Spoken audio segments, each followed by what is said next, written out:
come to Ritual 8, and what we're establishing is the way in which traction obtains in reality. It's difficult to appreciate because we have been inculcated to intellectualism so often, so long, and so successfully in terms of its own criteria that it is very difficult for us to look outside of the frame. There was a very famous Renaissance panel that had the Ptolemaic universe in full color on this double sheet spread, and all of the different cycles and all of the different levels and the spheres, ending with the fixed stars on the outside. And in this illustration, a protagonist had climbed up on some of these images and had looked outside of this great, nice arc of the way the universe was supposed to be, and had the startled look on his face. That was about 500 years ago. 5,000 years ago, when civilization was first occurring, one of the earliest images from it is a figure that we have and was recovered in the early 20th century. And the figure is standing and has a robe that has large triple clover-like structures on it. This is long before the fleur-de-lis was taken from the Egyptian bee. This is a figure going back to Samaria about the middle of the 4th millennium BC. And the figure has a very beautifully shaped head and face, an older man, probably in his 60s. But the eyes are huge. They're enormous. And this figure comes to us from ancient Samaria. And one sees, when you go back into the Paleolithic, that the figure with these kinds of large eyes is a female. And she has the eyes of an owl. And it is her owl's eyes that are close together, and if one just looks in the right way, you see those two eyes almost like a Paleolithic infinity sign.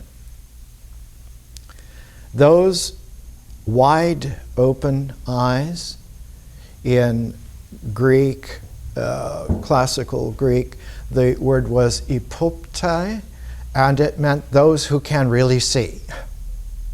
And those who could really see were rare, and the lineage of them was very precious and was conserved as if it were almost like royal blood, so that the Eleusinian mysteries were run by a single family down through the generations and centuries, and they were of the epoptai. They were a family who could see. All of them had trained, had passed on this ability to see.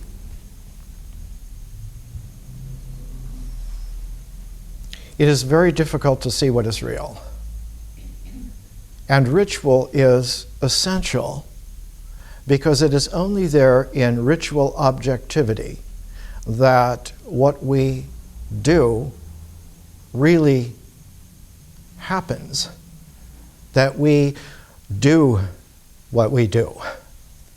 And it is this almost doubling quality of activity that roots itself into the action of existence. And so existence is always the primordial concern of ritual. That not only that life be alive, but that existentials exist. And so there is nothing thrown away on the ritual level. There's no inanimate universe. Everything is energized. And what is energized most is the existence of the real. It is energized in two distinct ways.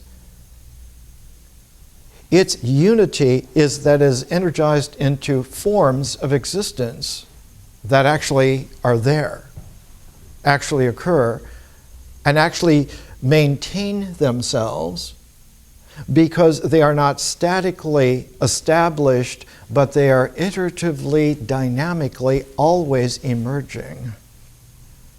So that ritual is a busy activity. It is busy with tending and caring that the iterative emergence of reality be grouped in such a way that it helps us to exist on levels that we need to. And that if we don't tend this carefully, we tend to become sloppy and to slip down and go to lower levels of existence. And we become even less than the beasts. So that careful tending of ritual, its crop is not habit, but the existential real, existence itself. The difficulty is that when civilization came into play, it was such a commanding, symbolic, mental triumph. It was a form so large and so comprehensive that all previous human forms were dwarfed by it. The little bands of hunters and gatherers in the Paleolithic never amounted to much more than what they could sustain on a given tract of hunting, gathering lands, and human groups probably never much exceeded 15 or 20 people in any particular group.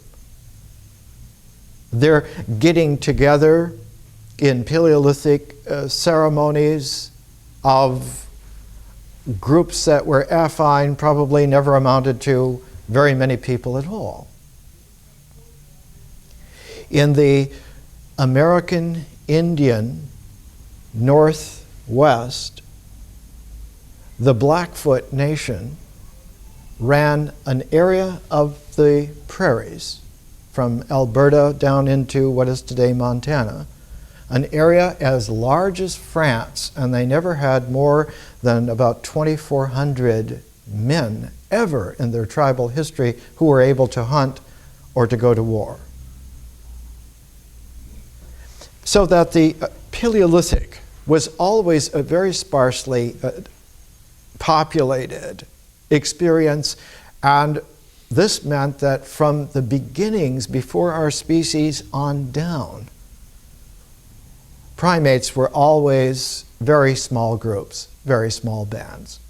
We took in the nature, Jane Goodall, the chimpanzees at Gombe, and chimpanzee groups are stable in numbers roughly matching those of previous species of ourselves and our own species in the Paleolithic mode.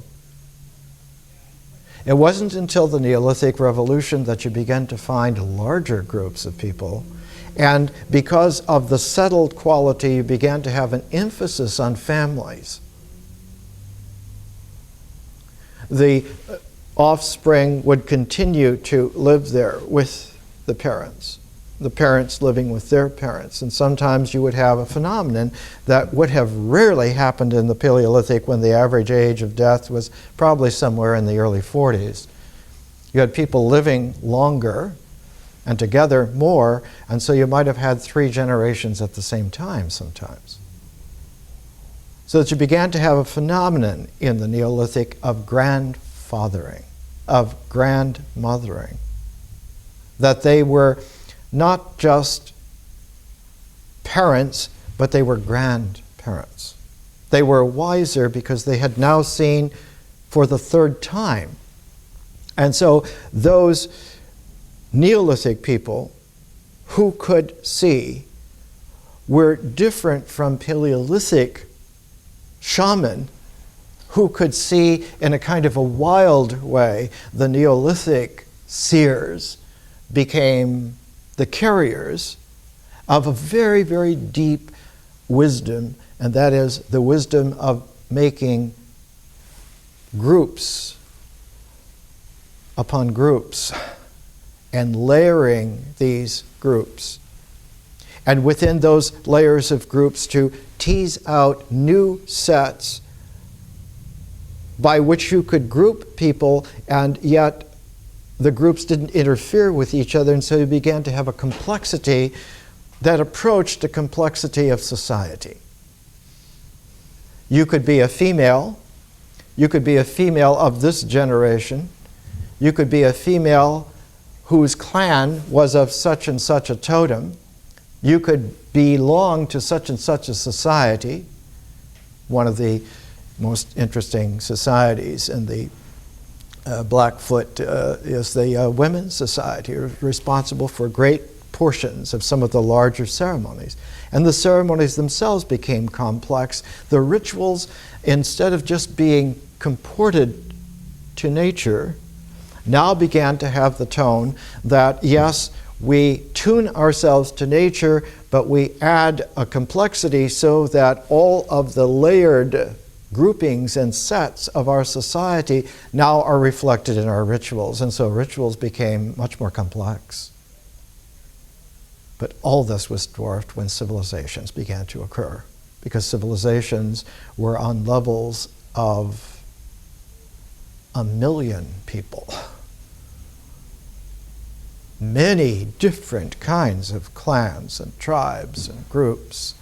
And all of a sudden, one had this control where the land that was engendering the life was farther than most people could have even imagined or traveled in their lifetime.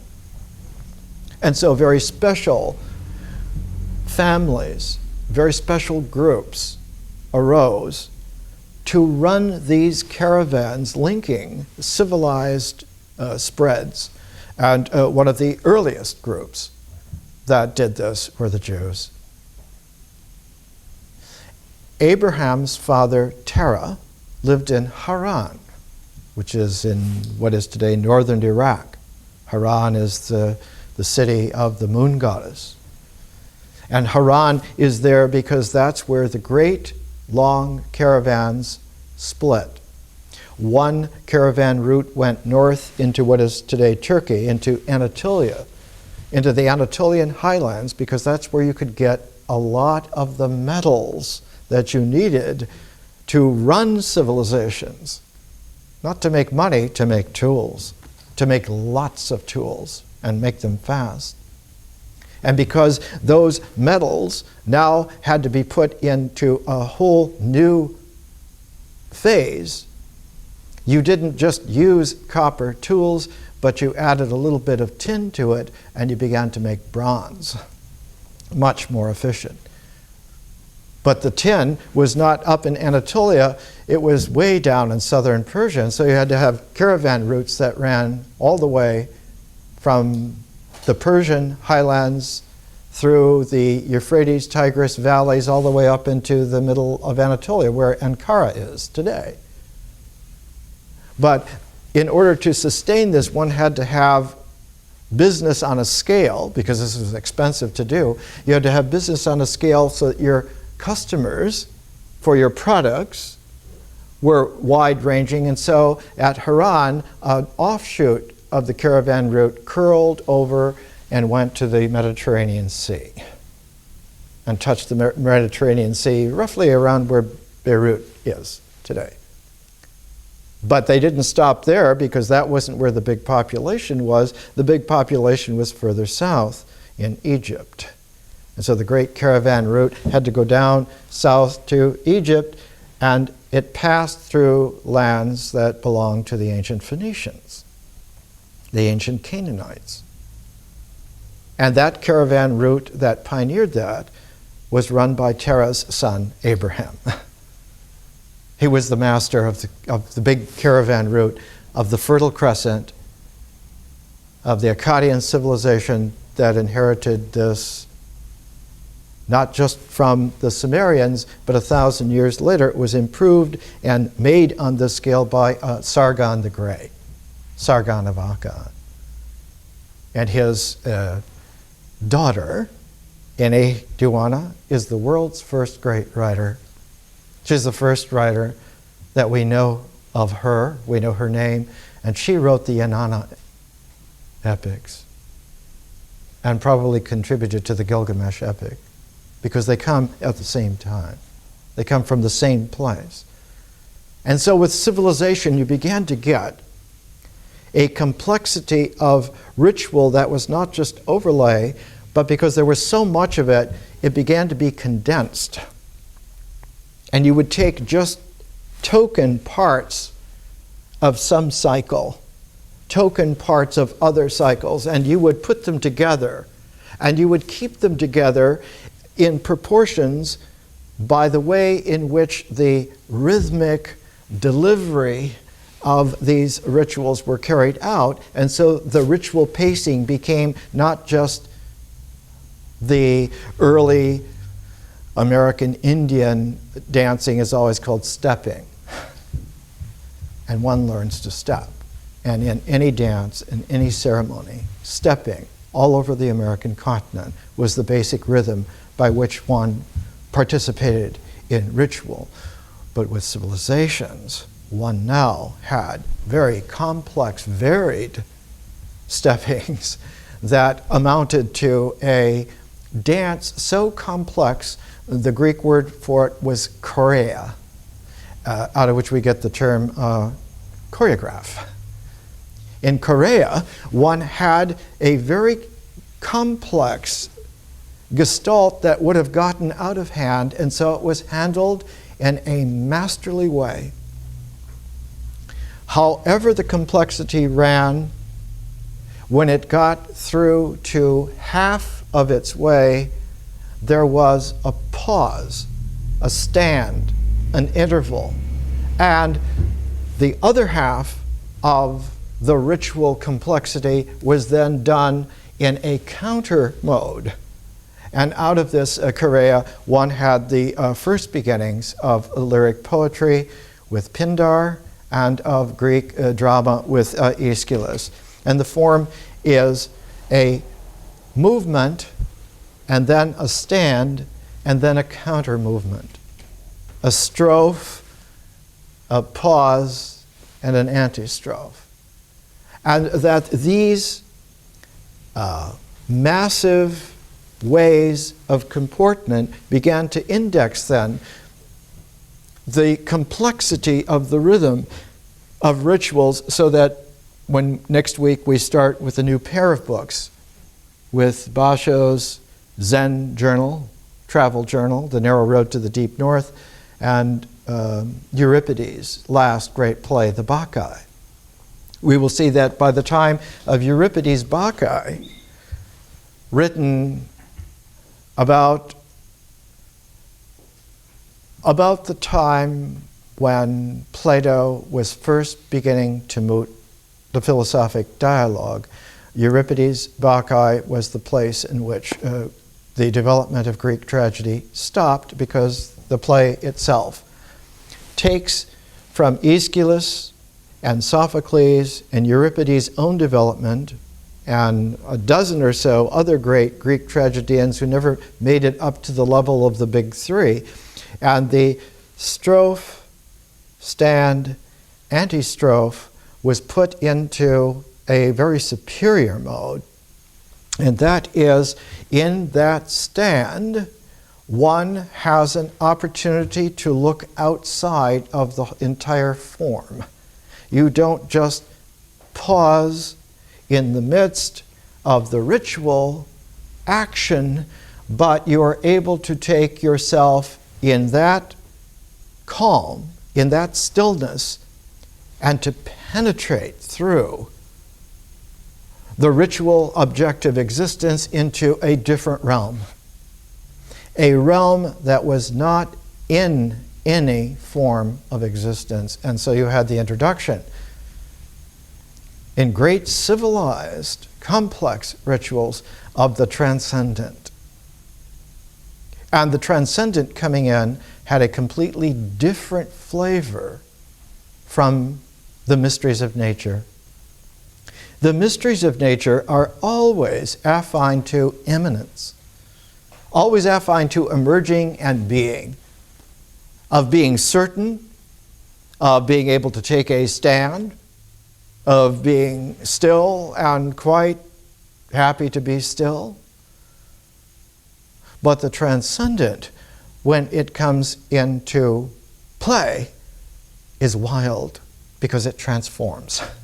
It changes everything that it touches. And all of a sudden, you have a magical world where things are not at all what they were before, just a second ago. And so one has in great civilizations that ritual is not only natural and helps existence emerge, but it now has some wild cards in the deck where magic can come into play, and they don't just become more complex or more condensed, but they become transformed. They become changed. One doesn't know. No way to predict what they're going to be. And so ritual now is not only rooted in nature and protective of existence and generative of societies, and even able to make large symbolic civilizations, but now it has an operator consciousness that is unknown as to its capacities. And this is why one of the books that we're have been using by Jesse L. Weston is called From Ritual to Romance. From Ritual to Romance. It's about the Grail because she got curious about the Grail. She got curious about a big argument. Is the Grail a Christian symbol? Or is it a vegetation god symbol from pagan times? Which is it? And the more she got into it, she was a very independent woman, as we've talked about, born in 1850, but she was born into a very large Victorian wealthy family. Her father was in the tea business, and in 19th century British Empire, the tea business was very lucrative. But he had bad luck. His wives died. He was married and had a couple of children, and she died. And he married again, and she had 3 children, and she died. So he married a third time. She finally had 5 children and lived. But Jesse L. Weston grew up in a house where there were 10 children and all kinds of servants, and her family, and relatives, and visitors. And some of them were half-brothers or half-sisters from different mothers. And so she grew up in one of the most complex Victorian households ever.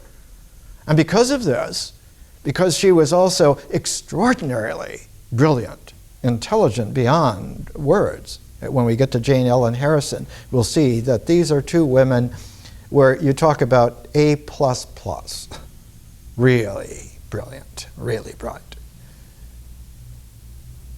She, in her comportment, got used to having things her own way, and that's why she was the only one of her brothers and sisters that never married. She wanted her life to be her way. And what she liked, because she fell into this whole traveling Europe all the time. She loved to go and just travel. And while she had a place in London and then in Brighton, her favorite place on the continent was in Paris because she liked Paris. And she fell into studying as an independent, wealthy, very independent, very wealthy woman, quite brilliant. She fell in with the founders of the whole folklore movement. And one of her teachers there, Gaston Paris of Paris, was brilliant in trying to say, we have a chance for the first time to be able to understand the foundations of civilization by going back and going through the layers and phases of ritual to find what was the original. Why was it done this way? And how was it done? And that the key to this was looking at the Arthurian ethos, at the whole welter, because it was the most complex of all things.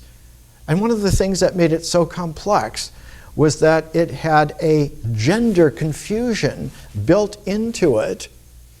And one of the confusions that was there was that the Christian symbolism tended to be a masculine symbolic conception, whereas the ancient vegetation god was not a god but a goddess. Was the Grail a holy chalice in a masculine symbol system? Or was it the cornucopia of the goddess of the earth? Which is it? Is it masculine or is it feminine? And if it can be both at the same time, then what chance do we have to get the real picture? How will we go back? And it was Jesse Weston who figured it out. She spent years and years and years at it. She was in her mid-40s before she published her first book. And her first excursion was a book of her poems of a theme she had studied in Hildesheim, Germany. And she found that there was a Rose of Hildesheim theme there, and her first collection of poems was all about the Rose of Hildesheim. And then she got involved in trying to understand, because Gaston Paris and a number of other people, Alfred Nutt, who was a publisher and a folklorist, interested in grails and cycles and myths, said to her, "You've got to go with us to hear the Wagner, the operas." And so she went and went and went, and she got interested. Well, what then is the original story, out of which I think the opera that most got to her was Wagner's last opera, which has so much transcendental stillness in it that the very existential form of the piece itself almost dissolves before your eyes. It is so mystical that one is not sure, if you have seen a great performance of it, whether you have really seen something or if this has been a phantasmal vision that one has somehow been involved in. What is this? Almost like Euripides' Bacchae, which was the Greek tragedy to end all Greek tragedies. And so she got interested. Where does the Parsifal come from? And having had a very strong German background, she went back to Wolfram von Eschenbach's Parsifal and did the first big 2-volume study of it ever done, and said, well, this must be the origin of it. But her French mentor, Gaston Paris, said, well, not so hasty. The Germans have their tradition, but the French, we have our own tradition, of course. And while the Germans understand the masculine, it is the French who understand the feminine. And you have to go back and understand that there is a mystery here, not because it is a masculine god, but because there is a feminine goddess who falls in love with that masculine god. And it's not just about creating, it's about love-making. And he directed her back to the beginnings of Romance literature. There is such a thing. I brought just one of the old reference books. This one is a dictionary of medieval romance and romance writers. Lewis Spence, very famous writer, early in the 20th century. wrote all kinds of interesting books. Romance was a literary genre that was born in the 12th century. Rather, it was a curious rebirth in the 12th century of a trope of ritual comportment and experience that belonged specifically for the very first time in the Hellenistic era. One doesn't find it in the classical antiquity.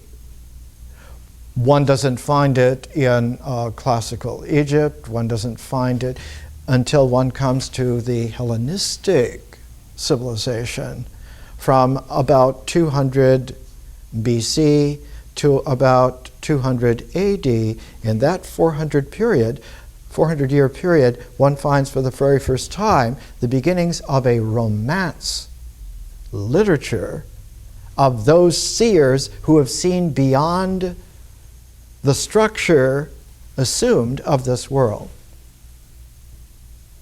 The very first protagonist in that kind of an expanded world was the author of the Book of Enoch, written about 196 BC. And in the Book of Enoch, the protagonist is shown in a vision the heavens, the crystalline throne upon which God sits, and the berylled crystal holding the lightning of divine fire, and it was also shown hell. And so in the original Book of Enoch, one finds for the very first time almost like a tripartite structure that one finds again in Dante. An inferno, and that the earth is actually a purgatorio, and then a paradise, a heaven. And that somehow we have been deluded by thinking that this world, as long as we've got it tacked down, we've got everything right, that this world is in fact a shrinking middle in between the two, and that is no place to stand whatsoever. Is no place for certainty whatsoever. That the right stance is to have wings to fly up and to have the ability to plumb down and return back. And one sees that the great culmination of this occurs in one of the great romances of the late Hellenistic period, and that is by Apuleius, the Golden Ass. The metamorphosis, the protagonist there in the 15 books of the Golden Ass because the protagonist loses his humanity and becomes a donkey. He becomes an ass, a beast of burden. But he has all the consciousness of a man, is the sensibilities of a man. And he goes through incredible experiences as this ass. One of the curious things, just a little sidelight because we need to be educated at the same time. When Abraham began the first great caravan routes that linked the Fertile Crescent together, the beast of burden was not the camel nor the horse, but it was the black, wiry donkey. And so the very first image of Jewish caravan routes was that of the black donkey. That was the primordial symbol.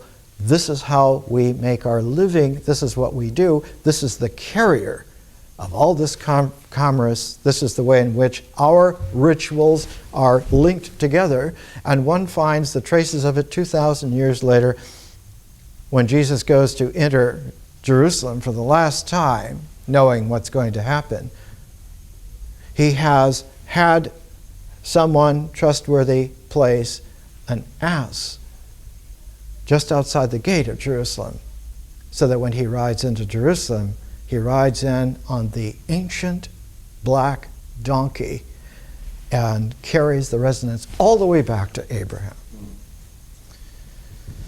It is the rituals that found the reality. Jane Ellen Harrison will use the Greek term dromenon. In order to really understand what something means, or what this experience is coming from, one needs to understand what exactly is happening. What is it that we are doing? What is the action? To follow the action. And we saw last week, the action is not just linear. In India, actions are logical if they are circular. If one can come back to the beginning, then there is a coherence to this. The whole principle of raga music is built on the logic of circularities. Later on, the Chinese developed the whole idea of sphericality in the Tao. And so there are lines which have planes. There are circles which have their cycles. There are spheres which have their complex trigonometric function, ecology. All of this gains intelligence through symbols, for sure. It gains sentience through experience, the mythic horizon of language and feeling and images, for sure. But the unity can only be discovered on the ritual level. That's why in science, in addition to theory, there is experiment. There is the practice. And the word is called, in Greek, praktike. Theory and practice. Theoria meant contemplation. It meant being still in the midst of something so that the theory occurs to you, not that you figure it out mentally, but that it comes to you whole. So a theory was always a creative moment, a visionary insight that provided the conscious magic of the transform that one could take back into action and change those actions. And if those actions are changed, the experience is going to be different. And if the experience is different, the mind is going to function in its old way in a new manner. They're going to have new ideas that were not possible before. And so you have this whole ecology, and usually it's smushed together so much that there's no articulation, there's no way to understand it. And what our education is all about, what our learning is all about, is to patiently show and tell, building the ritual comportment that will deliver an increasing sense that now you know all the notes in all the octaves, and you can sit at a piano called your own life, and you can play music on it. Let's take a break.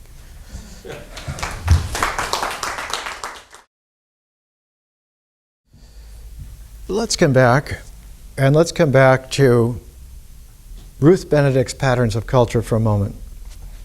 We're pairing Ruth Benedict with Jessie L. Weston. It's an interesting way in which there was almost like a 1-2 punch.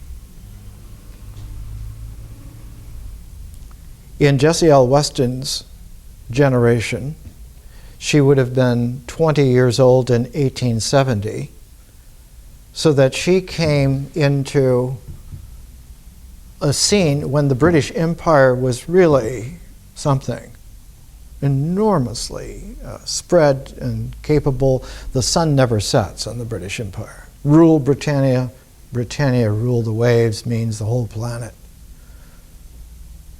And they were very good at it because the British had been the real genius navigators ever since John Dee in 1571 did the first mathematical analysis of how you navigate and chart on the open oceans on the entire globe.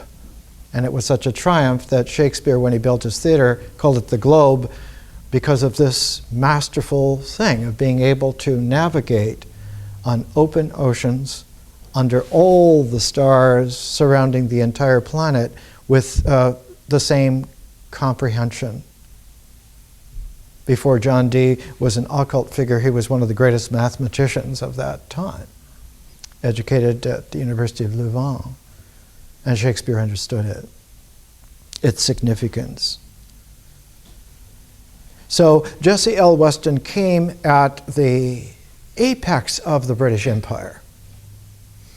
She lived until 1928, and people used to recount what a rare treat it was to have a little vanilla tea with her and talk Grail talk when she would let somebody approach. Another woman in between Jessie L. Weston and Ruth Benedict was Elsie Clews Parsons. When you see photographs of Elsie Clews Parsons, she was tall, beautiful, wealthy, and one time in one of his letters, Alfred Kroeber said, if you had ever seen Elsie Clews Parsons walk the halls of Columbia University, you would have seen really an elegant woman, beautiful beyond belief, insightful beyond belief. And one of her last books before she became an anthropologist, she didn't become an anthropologist until she was 44 years old. She was a feminist organizer in New York City, and one of her last books before she became an anthropologist, Social Rule, 1916, a study of the will to power. And the reason why she's important is because she's the one who funded a lot of the anthropological missions to the American Indians to do anthropological research, a lot of the projects. She put the money up for it. She's the one that financed Ruth Benedict's first going out. She was the bucks behind a lot of the success of Franz Boas's anthropology group out of Columbia that included maybe 24 of the best anthropologists of all time. And they went all over the world, but especially they went to the American Indians. Because the American Indians largely were still able to function on the Paleolithic level.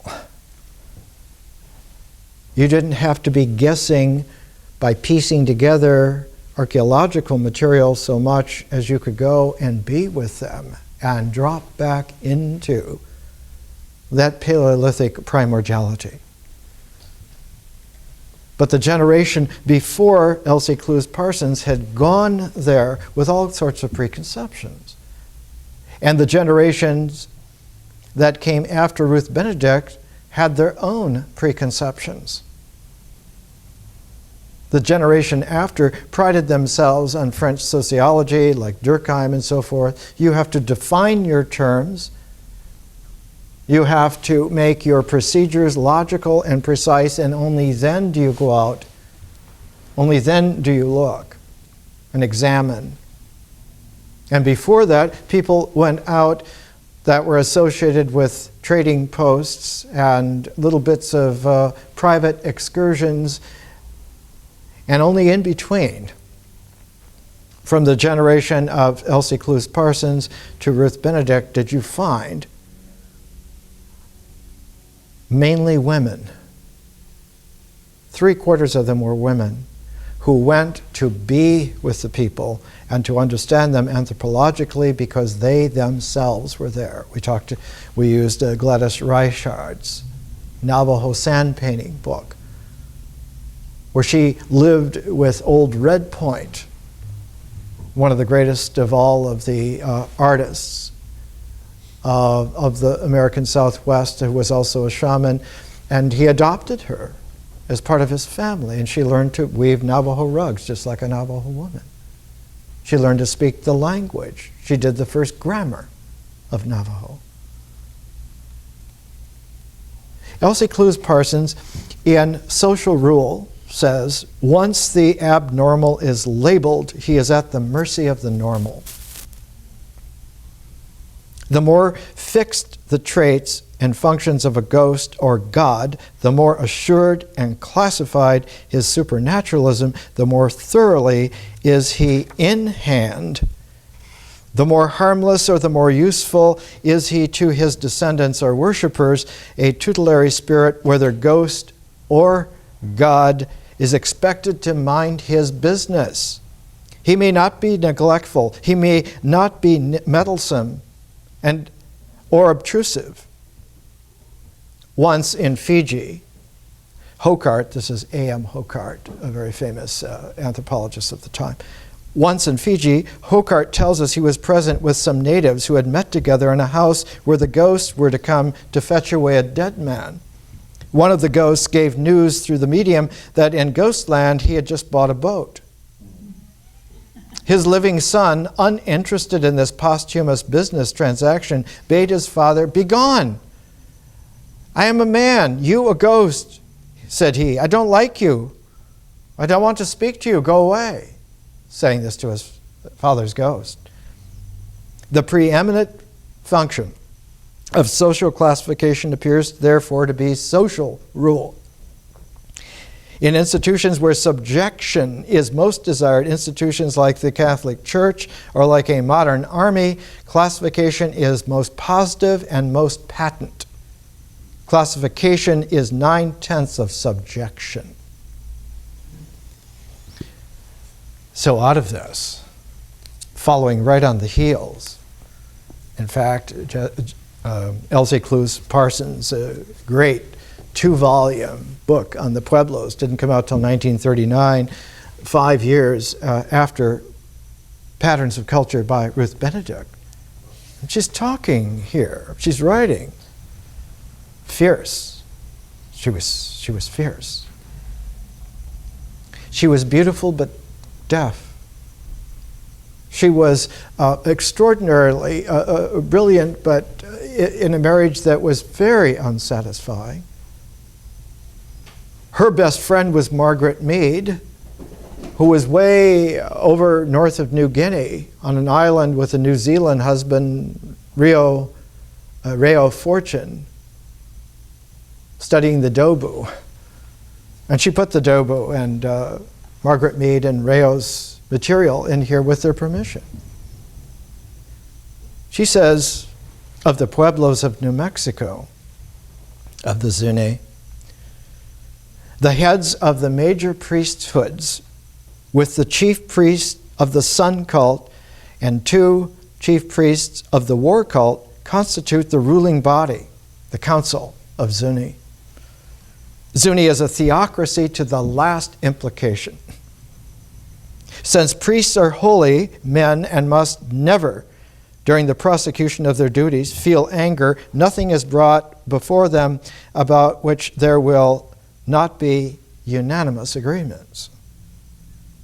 They initiate the great ceremonial events of the Zuni calendar, the ritual year.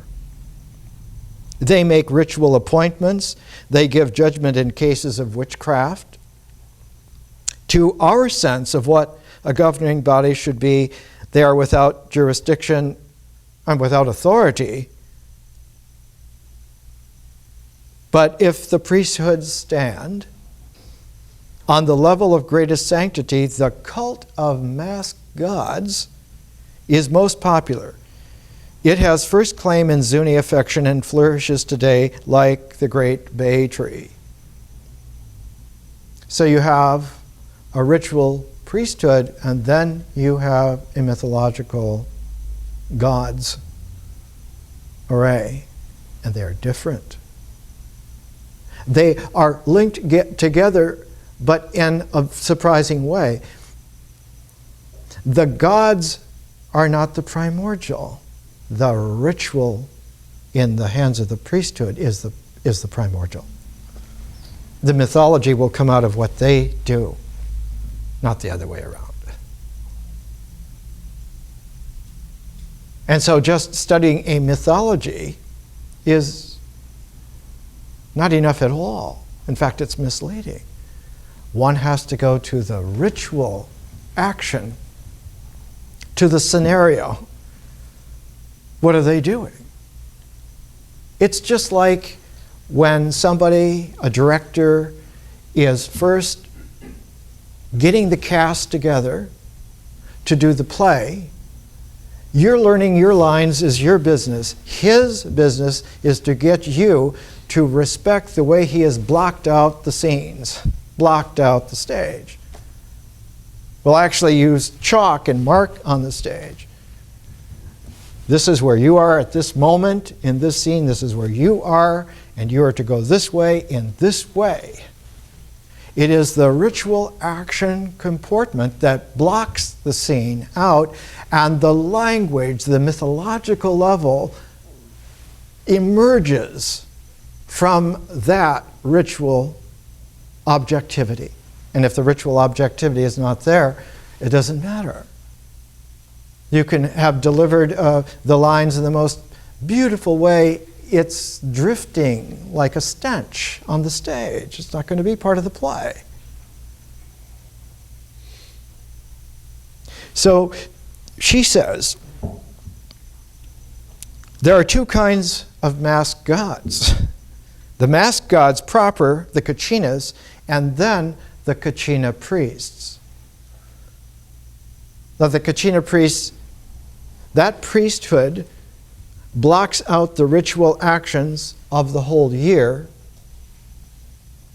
but they also are appropriating for themselves then to be another kind of level of masked gods. And this is extraordinarily ancient and effective.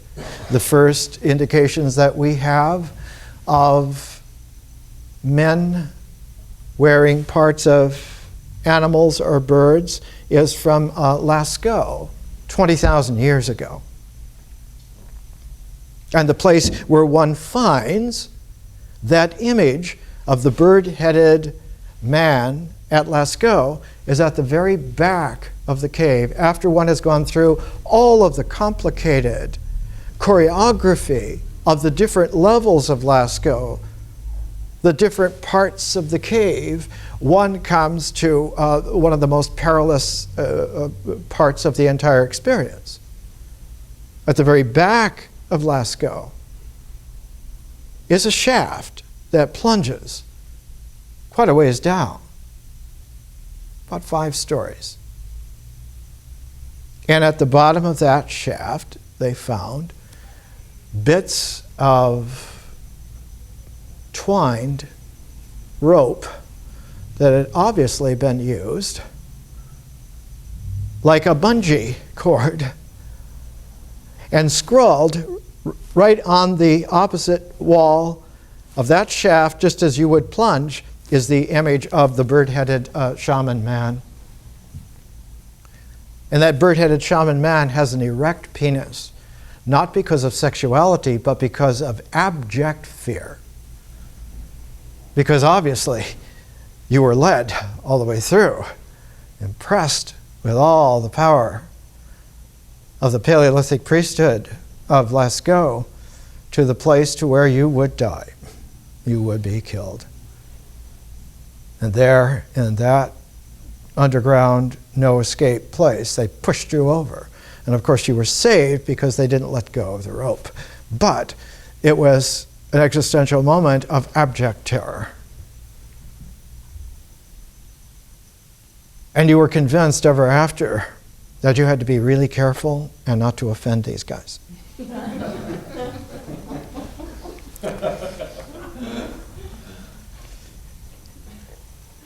Ruth Benedict. There are more than 100 different masked gods of the Zuni pantheon, and many of these are dance groups that come in sets, 30 or 40 of a kind. Others come in sets of 6, colored for the 6 directions, for Zuni counts up and down as cardinal points. Each of these gods has individual detailings of costuming, an individual mask, an individual place in the hierarchy of the gods, myths that recount his doings and ceremonies during which he is expected to do what the rituals encode. The gods must behave because man now has his ritual encodement. The only thing that's going to come up on the screen is what has been programmed to work, to bring in there. Nothing left to chance. And this is why consciousness is so feared. Because consciousness brings into play transform, and you don't know how it's going to be like. And this is why romance was so different from ritual, and why Jessie L. Weston's book was so phenomenal, so unbelievable when it came on the scene, published in 1920. The first readers of the book were devastated by the implications. They thought, we're worried about empires. We're worried about masculine versus feminine. We're worried about Catholics, or about who knows who, Jews or Buddhists.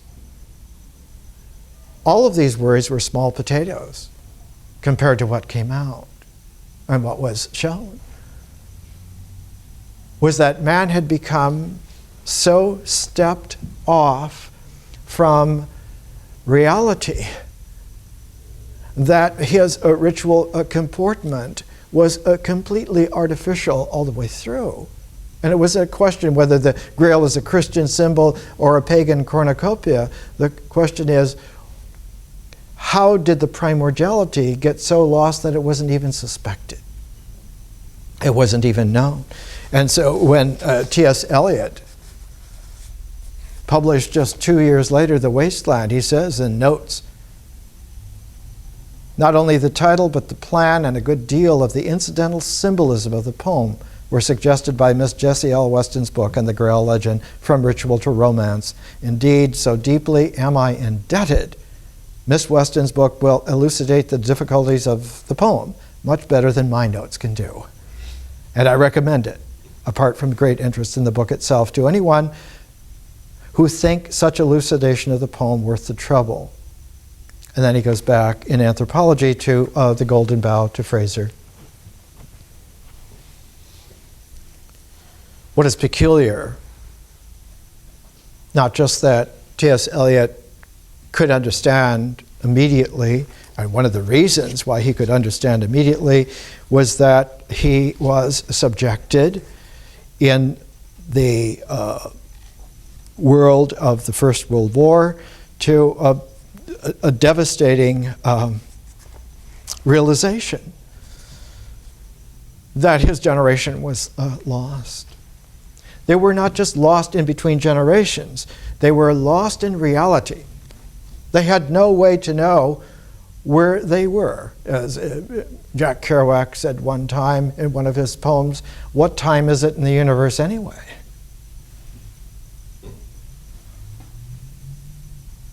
This was exactly the time where it was being discovered for the first time, the true dimensions of the universe. Somebody once measured the traditional size of the universe was 109,000 miles. That's the Ptolemaic universe. If you computed it out, the entire universe was 109,000 miles in diameter. By 1920, people were realizing that we're dealing with hundreds of millions of years at the speed of light, and that it is almost too much for words. And so the love song of J. Alfred Prufrock, just 6 years before The Wasteland, the love song of J. Alfred Prufrock by T.S. Eliot begins, "Let us go then, you and I, when the evening is spread out against the sky, like a patient etherized on a table. Let us go through certain half-deserted streets, the muttering retreats of restless nights in one-night cheap hotels and sawdust restaurants with oyster shells, streets that follow like a tedious argument of insidious intent to lead you to an overwhelming question. Oh, do not ask. What is it? Let us go and make our visit into nothingness." And when you come to The Wasteland At the end of it, one reads it this way: I sat upon the shore, fishing, with the arid plain behind me. Shall I at least set my lands in order? London Bridge is falling down, falling down, falling down. And then the last few lines. Le prince d'Aquitaine à Tours aboli. These fragments I have shorn against my ruins. Why then ill fit you? Hieronymo's mad again.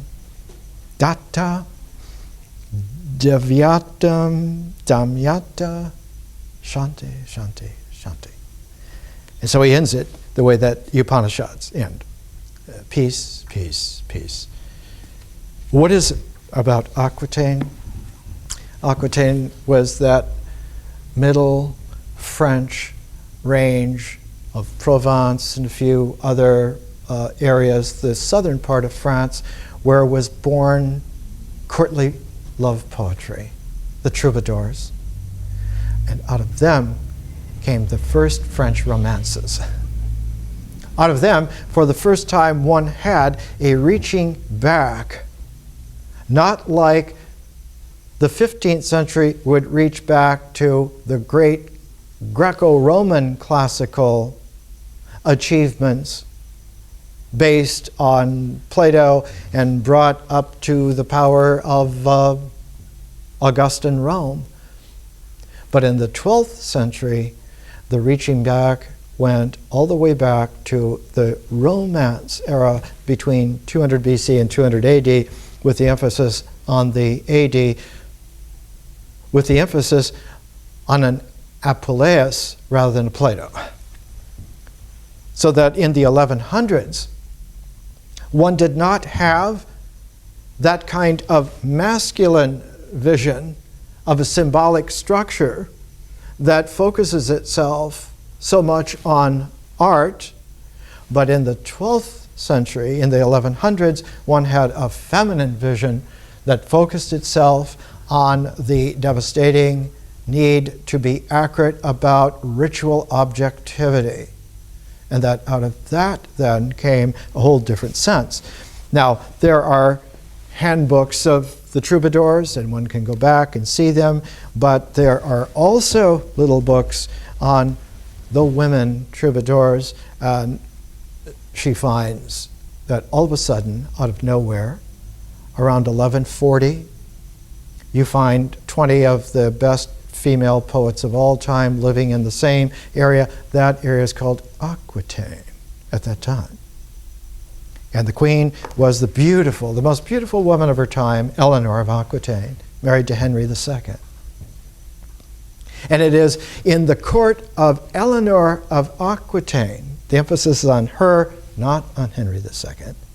It was in her court, the queen's court, that she brought a whole different feminine ritual comportment into play that had not been seen since the Hellenistic times. And the play was this: women are made to ensure that life exists and continues to exist.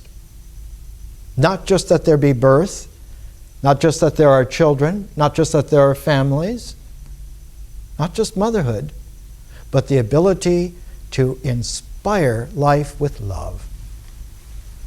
And out of this came not a love whose rituals are sexual so much, but a ritual whose actions are those of a higher transform of sexuality into courtly love. And that it was the right of a woman to have not a phantom dream boy, but a courtly lover who regarded her with deep honor all through his life, not for sexuality, but for the transform magic that now the rituals are able to do all kinds of things and bring experience out that has a feminine tone of sentience and not just a masculine certainty of symbolic structure. And so in the 1100s, you find a transformation of European society focused on Aquitaine.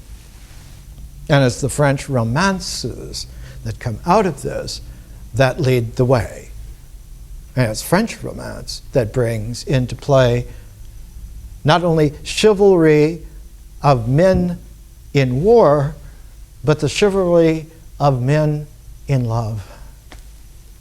And it is the man in love now who is available for being transformed in a way that his ritual comportment for existence nourishes the romance, nourishes the romantic, pays homage rather than paying to have, rather than possessing, giving, sharing is a whole different tone. Because most of the nobles of the time were involved in the Crusades. They went off, they left the estates in the hands of the women. They had to run the estates, they had to pay the bills, they had to raise the children.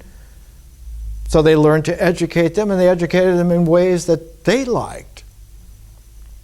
And one had a very, very deep thing happening.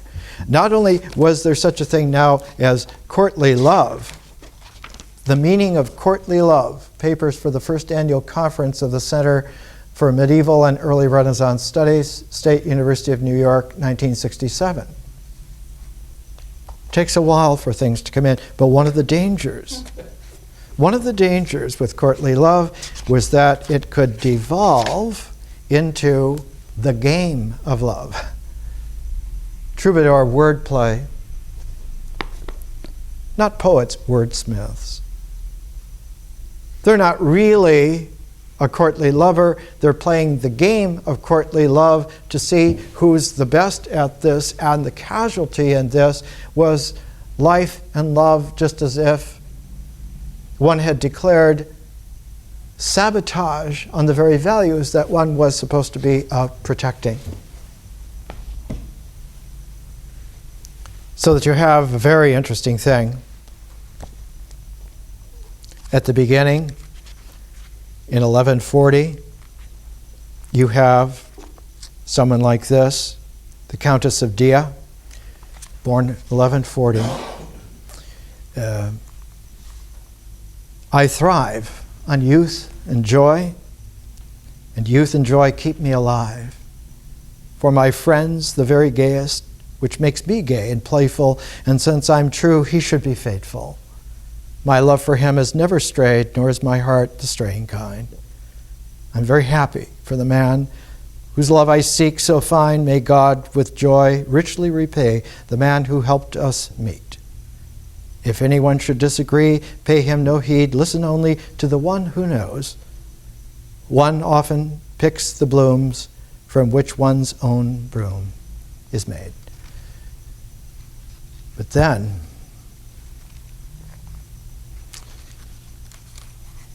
"60 years later, you stayed a long time, friend, and then you left me.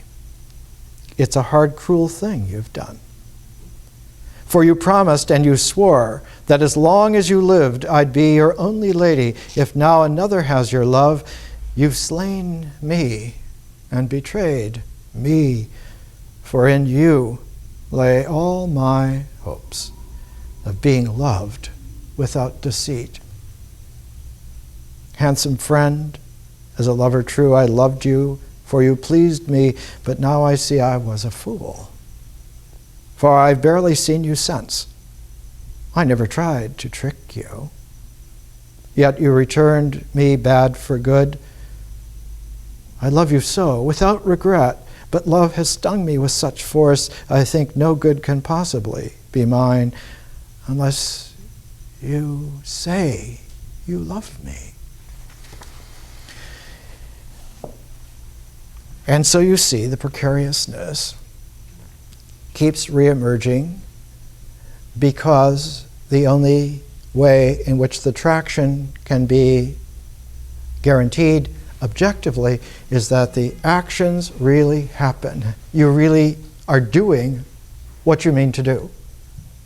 Not what you mean, but what you mean to do. And so the ritual comportment is primordial. It is the only place where traction for experience that can be integrated into truth. Truth is meaning accepted, but it is always experience generated. But the engine that generates the experience are not the symbols in the mind, and it's not in experience. It's in the ritual actions of existence. And so the wisdom of going back to understand that one has to be enormously pure vis-a-vis nature, so that one emerges iteratively out of nature in such a way that one's existentiality is precisely what is really there, what's really able to occur, not just en naturel, but again and again, so that the energy registry into stable form is the real energy coming into form. It means that the dynamic of nature has assumed the forms of energized existentials in such a way that they could never be tampered with by man, by falsity, by anything. One of the most pernicious myths was at the time of the apex of the first Romance period in the Hellenistic times, about 130 AD, about the time when Apuleius was writing The Golden Ass, was the Gnostic mythology of Marcion and Valentinus saying, well, it isn't that we're to blame, it's that there's a demiurge in the universe. There's a fractured God who makes a fractured universe. And so there never can be a truthfulness. This is putting the myth before the ritual. And one of the great cures for that was Apuleius, who's one of the greatest of all writers. But because he was involved with transformation, consciousness that transforms, changes the way in which the rituals do, and therefore experience reads, and thereby ideas index, he was accused again and again of being a magician, a black magician. And so he took, being one of the world's greatest writers, he took great care to write in the Floridia of his a defense of himself against charges of witchcraft, against being a black magician. I talked about how transform really comes back into nature, so that the rituals that come out of this are also natural. It's just that they are now capaciously natural to have variations, so that life has a scintillation. And that one of the scintillations that comes out of this is that beings are not just existential, but they are also lovely to each other. And that love is a part of the way in which those energized forms are stable. They are stable not by themselves, but together. There is such a thing as lovers being more real than either would be alone. And so one finds in the troubadours, one finds in the Arthurian romances, two figures stand out. Chrétien de Troyes, born about 1140, and Marie de France, born about 1140. The two great writers of French romances. And in they're called Lays, L-A-I-S, the Lays of Marie de France. She lived from 1140 to 1190, and she has 12 lays in here, and they form a cycle. And these lays are the ritual of how courtly love penetrates into the real life. And she says here, for those who do not do this, Ah, God, all this mischief and encumbrance chanced to the night by reason of his making plain that he should have hid, and of publishing what his friend her forbade him to speak, if he would keep her love. From this sample we may learn that it is not seemly to love and tell. He who blabs and blazons his friendship gets not one kiss the more, but he who goes discreetly preserves life and love and fame. For the friendship of the discreet lover falls not before the mine of such false and felon prayers as burrow privily into their neighbor's secret love. Next week, Zen and Greek tragedy. The poignancy of how, when one pays attention to ritual of what you really do, there is an uncanny edge that emerges irrevocably. It isn't just tragedy and comedy. There's also history, but there's also mystery. And Zen is one of the most precise ritual comportments for disclosing mystery. Or next week.